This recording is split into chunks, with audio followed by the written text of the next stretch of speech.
What's next?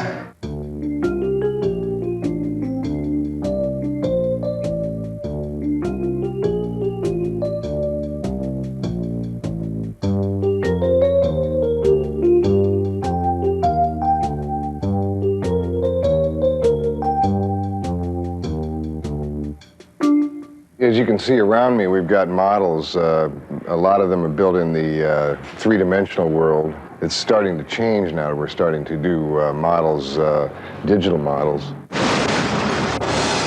Created a monster, now you want us to kill it. Radio astronomers receive a DNA code from outer space, and they clone it with a human, and it's here for no good. In the case of Species, we had a director that was basically an action director. We provided him with a digital puppet in a background scene that had been previously photographed that was directable by him, and we could do multiple takes. We did over 100 takes in an afternoon. To bring Syl to life, obviously the first step was digitizing her into the computer. So we went through massive modeling of the creature. From this, an electronic creature was devised in which we could actually capture the joint rotations and positions in 3-space.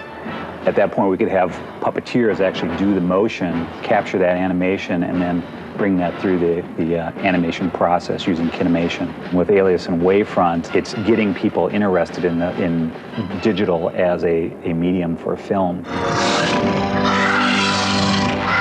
I feel now the same way I felt when I did Star Wars. We're now in this digital age, which is much more sophisticated. The audience is more sophisticated, more demanding. I'm very fortunate to have two kind of events of this nature happen in my career.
What I like to do is walk in the morning.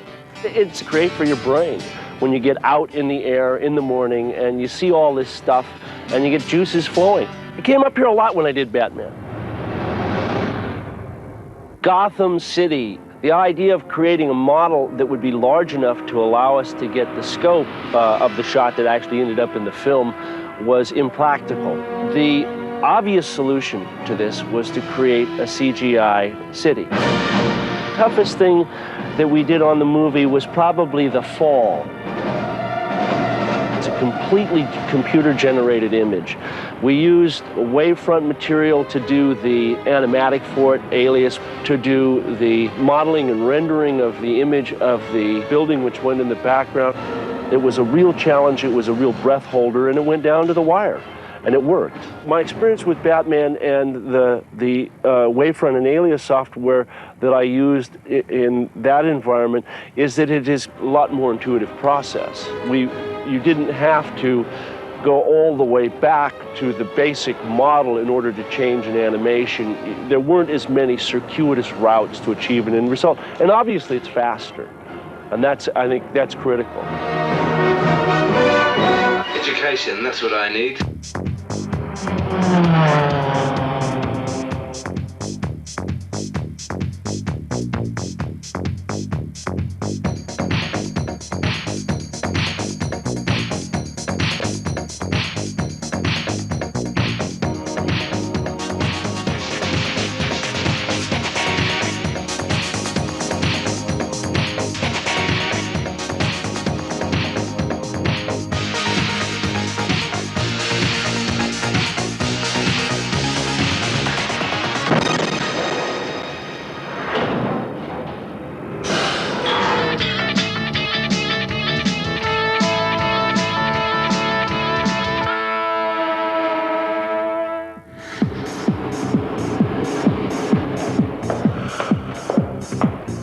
Here at Art Center, not unlike other places, the creative process of design involves many variations on a theme.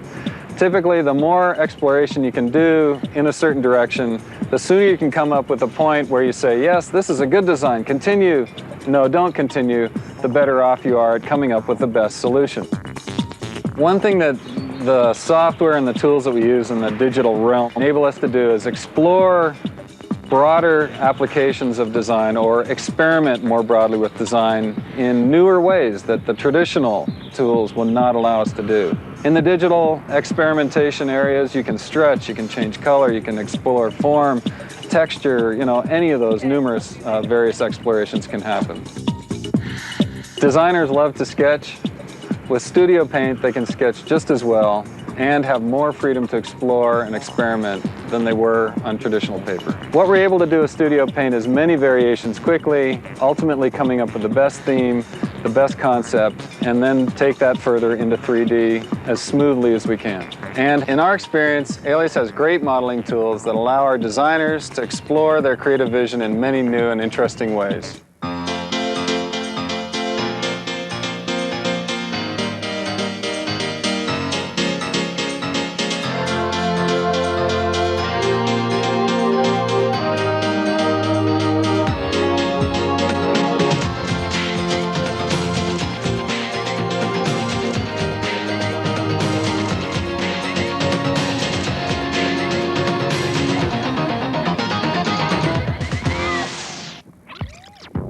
We're absolutely confident that given a few seconds, we can solve any problem. Give us minutes, we'll solve them all.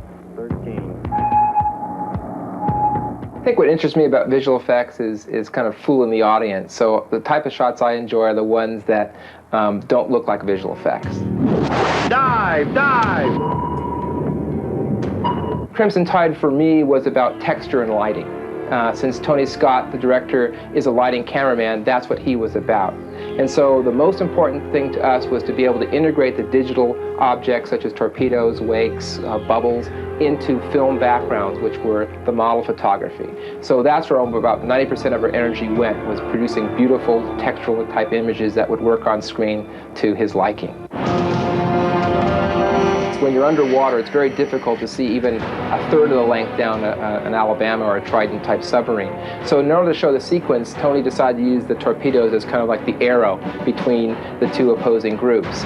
And so when we first approached the problem, we began using traditional underwater wet techniques where we had a third scale torpedo. But very quickly, you realize that you can't make a torpedo do a turn, or you don't have a tank big enough to show the scene. So that's when digital technology or CGI torpedoes were put into the mode. And we found that the two packages, Dynamation and Alias, worked very, very well together. We had two crews that were familiar with both. I think the advantage of Dynamation is that we were able to get motion very, very quickly. In terms of lighting and rendering, I think we found the Alias package to be very, very exceptional in that. When you have to be able to produce highlights and shadows, the rendering in the Alias system worked very, very well.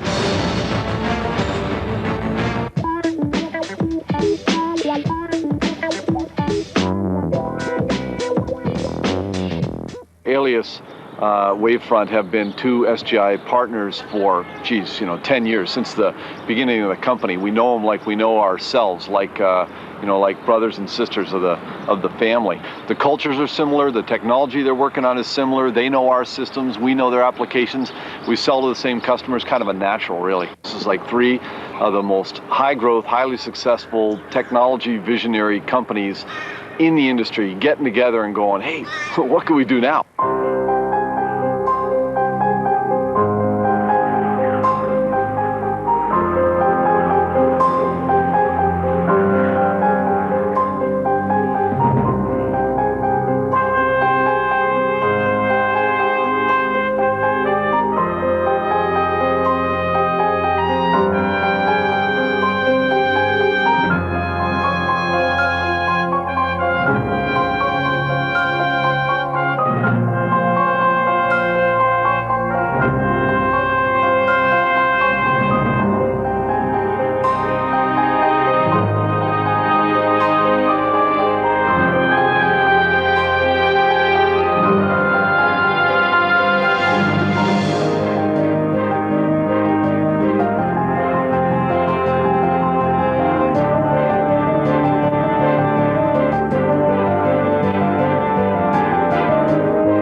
Spider-Man was an exciting project for us to be able to work with John Dykstra.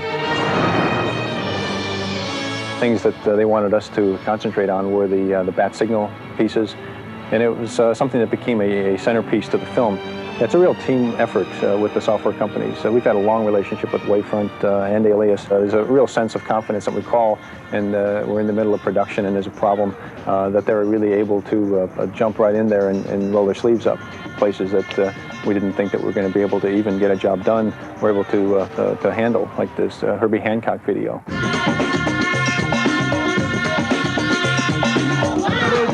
The intention here is to create something new and novel. I mean, that's what we're trying to do. We're trying to make something very fresh and exciting and take people to a place they haven't been before. They had 5 weeks to have this project delivered, and we were able to create just over 3 minutes of animation in that period of time, and a lot of it was character animation. And so using these new tools on the software side, we're able to get projects like that done in a very short period of time. We've been experimenting with different motion capture systems for a long time. The biggest difference that it creates for us in the character animation business is to be able to do minutes of animation rather than seconds of animation. So this is it.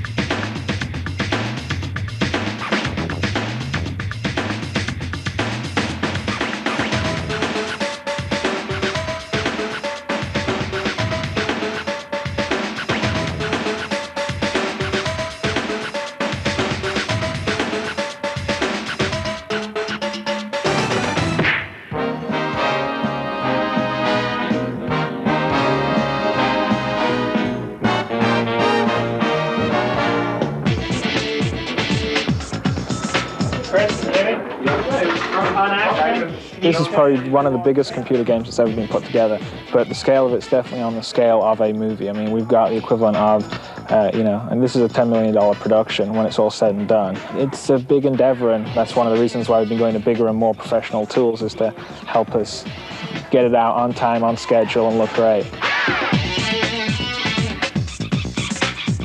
Power Animator helps the artists get more creative with them just because, I mean, it has a lot of variety. It's one of those sort of digital things where you can try about 10 things out before you decide what you really like. On Wing Commander 4, we're using Alias 6 to go to the next level, and so what I've challenged my guys with is I want them to generate computer effects, animations that rival what people will see on the big screen, and some of the stuff you'll see in Wing Commander 4 hopefully will blow your mind.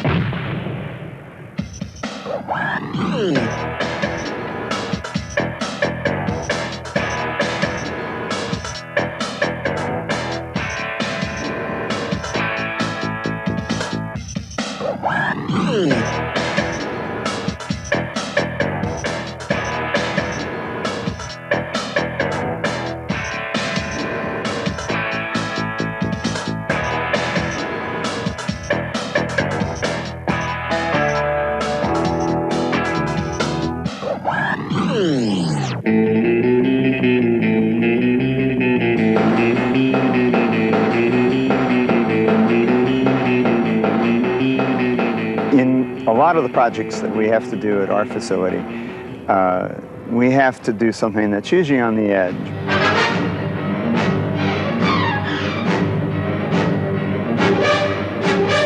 All the creatures on Mighty Morphin Power Rangers were modeled in Alias. Ivan, who is the main evil character, his essence is ooze, this purple stuff. We animated it on the Alias system, and it provided us with a fairly fast methodology for getting the shape to change over time and to do the weird stuff that poor Ivan had to go through. Ivan has helpers, these critters, and they too are ooze-based. Out of the puddle forms these mounds, and then the mounds become the warriors. We need to have a certain amount of openness and be able to get into the software package to allow us the maximum flexibility for providing these strange effects that we like to do. And Alias is definitely on the right track in that aspect.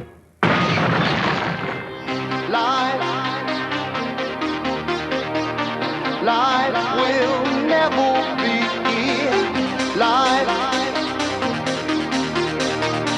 Life will never be the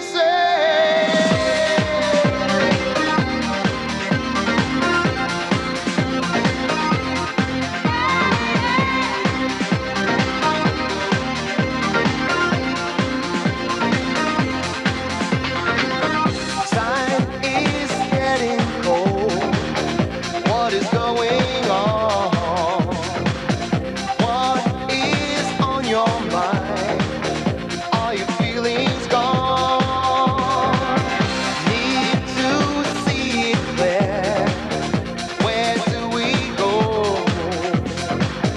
Why are you doing things? All the things you do. Life will never be the same. Life is changing. Life will never be the same.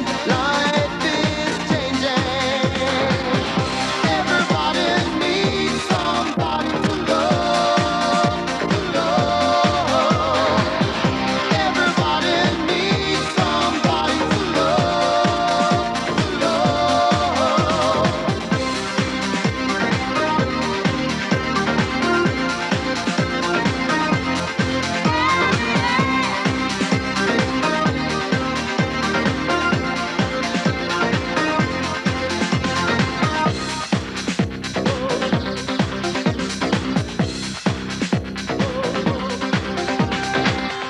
In the name of love, you should draw the line.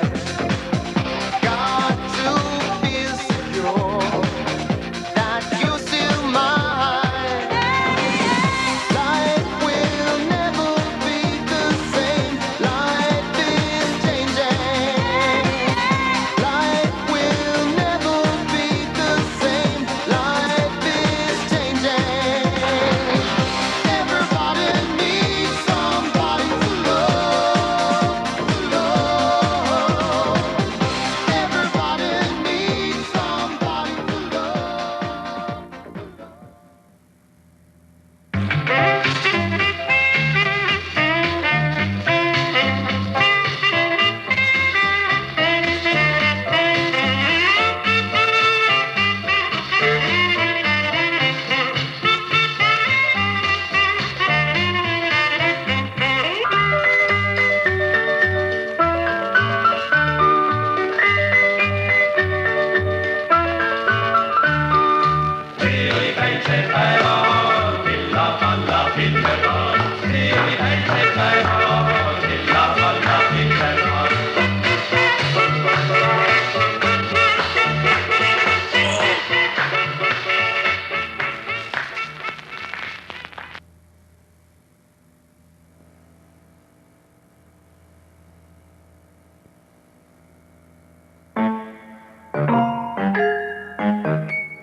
Lingering narrative concepts and furtive simplistic montage are the harbingers of the new semiotics.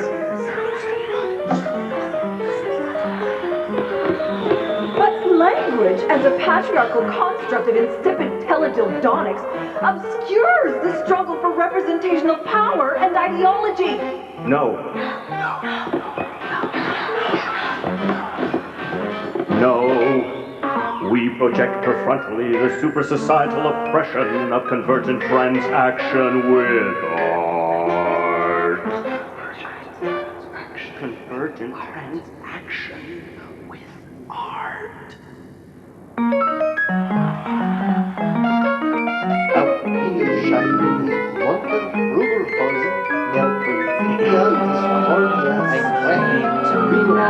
Bad kangaroo.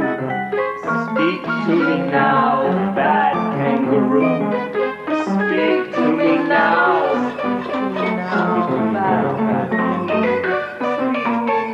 Speak to me now, bad kangaroo.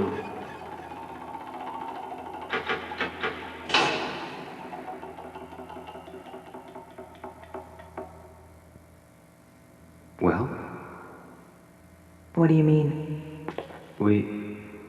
What's next? Yeah. I don't know. Well, this What are we piece doing is here? far ahead of its Do you- time. I don't know. I thought you... It's called The End. That's right. End with an E. Yeah. Well, it redefines the concept of cinematic narrative. Did you just invent God? Look, hold on a second. Something just came up. I'm not God.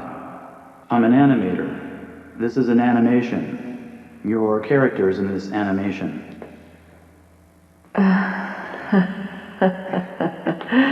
Wait. So we're like actors on this stage, right? And you're responsible for our actions and dialogue? Yeah, I'm doing this cool animation with lots of profound symbolism and political allegory. It's called The End. So you're on the stage, and you're reciting my lines, which will inject this piece with really hip artistic content. Everybody wins. So what about these sticky things and all these rods and wires in my head? Oh, those are metaphors. They symbolize your interconnected yet disembodied sense of self. What the hell do you mean by that? The bird thing. Yeah, what is that hand bird thing? Is that another metaphor? Look, I can't say any more about that. I have to make these metaphors obscure so that the audience will spend lots of time analyzing them. So the fact that we have no ears, is that another metaphor? No, the submission deadline's coming up and I didn't have time to do ears. That's called stylistic streamlining. Wait, this is totally wrong. I do not exist for your animation. I am conscious and I am self-aware. And not only do I have memory of my experiences, I have awareness of my memory of those experiences.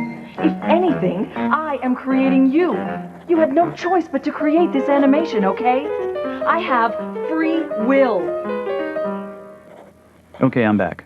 Yeah, sorry about that. This animation is revolutionary.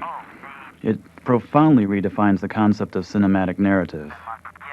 Well, it subverts the dominant paradigm of social-political alienation in the late 20th century. Yeah. Look, I gotta go. Well, I'm trying to come up with a decent ending for this thing.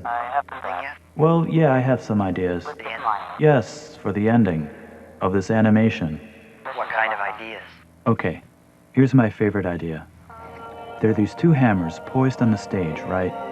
And they represent oppressive forces in postmodern capitalism. And they crush the characters as... Pretty heavy-handed. Okay, how about this one? The two characters realize that love is the only way to transcend their existential isolation. So they embrace each other physically, emotionally, spiritually, and politically, and become one with each other as they collapse together in a single quivering mass of love. No. Boy, that needs a lot of work. You have any better ideas? Listen, ditch the two characters. The ending of your animation is about you.